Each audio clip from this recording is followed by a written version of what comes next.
seedling stuff. I'm into seedlings. I like clones too, but seedlings are a pain in the ass.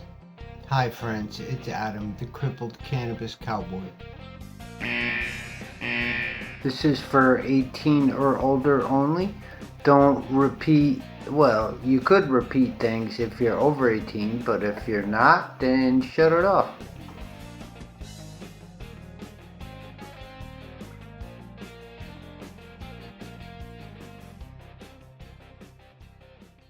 Thanks for watching one of my Crips and Buds videos.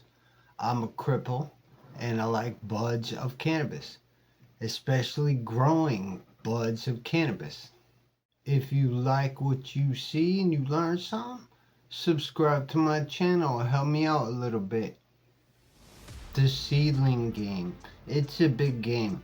It's gonna take practice. It took me a lot of practice to get into it. Keep it simple for yourself. It'll get more and more complex as you do it. When I had got started, the first thing you got to realize is where you're getting the seeds from. You know, are they a reputable breeder? Are there reviews? You know, I don't do the Telegram thing. There's just too much conning going on and too much scamming. Just look up online. You can find them online. Like look up seeds and find yourself some seeds that you want to grow. Check out the genetics of the seeds. Where does it come from? You know, what's this company like? Like answer a lot of these questions. I call it a protocol, just to make sure they're real and you're getting something. Then make sure you look at your space. Do you got a space? Make yourself a space to grow some seedlings. It could be a closet, get yourself a tent. I've done it right on the floor in a corner of my room.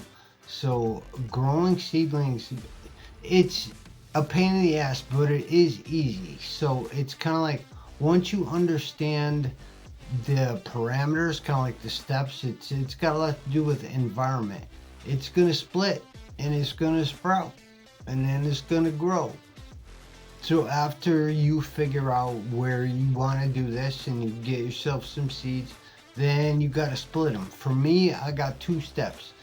First, I split the seed and then it sprouts out of the dirt. Some people just put it right in the dirt. Some people do the paper towel method. There's all kinds of methods. You'll figure out which ones are wrong and which ones are right. I personally use something called the can. It's wonderful. Now, when it comes to seedlings, you soak them for 24 hours. This is what I do. I soak them for 24 hours. Then I put them they stay in the same can, but then they go into like the splitting phase. And I keep an eye on them. And I noticed when kind of props the can because this is possible. The can has this little humidifier. I'm sorry, not humidifier. It has this little kind of like heating pad. Keeps it humid inside the little hockey puck can. So you could soak them in there in like warmish water. I mean, it's not warm water, but it's, you know, it's nice. Then it makes it humid. Then when you dump it out, say you're doing the paper towel thing, you could dump out the water with the paper towel or put the seeds on top of it, cover it over, make sure it's nice and moist. Then the seed's gonna split.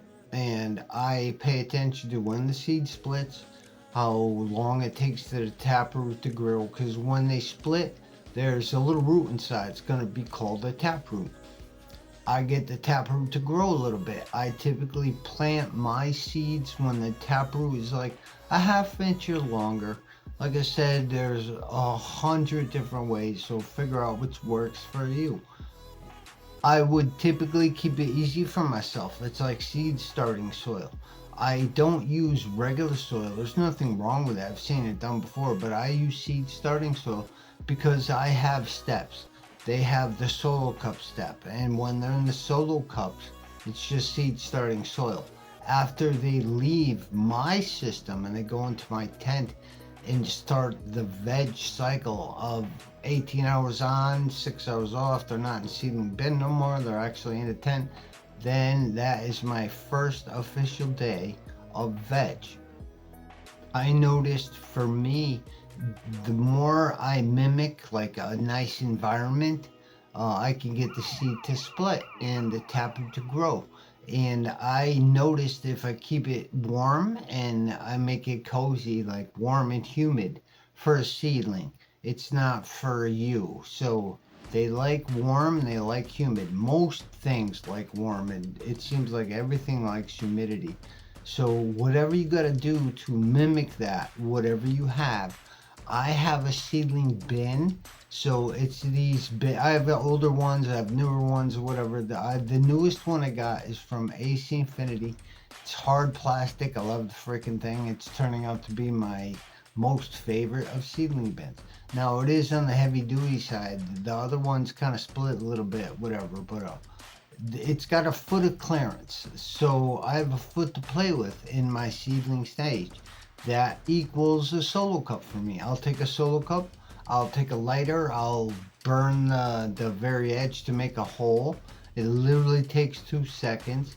I'll burn like 4 holes in it so it drains inside this seedling bin, and then I'll put seedling starting soil in the solo cup, maybe like 3/4 of the way, something like that. I leave a little room, make a little hole after my cannabis seed has split and the taproot is growing. I will put the seed with the taproot very carefully.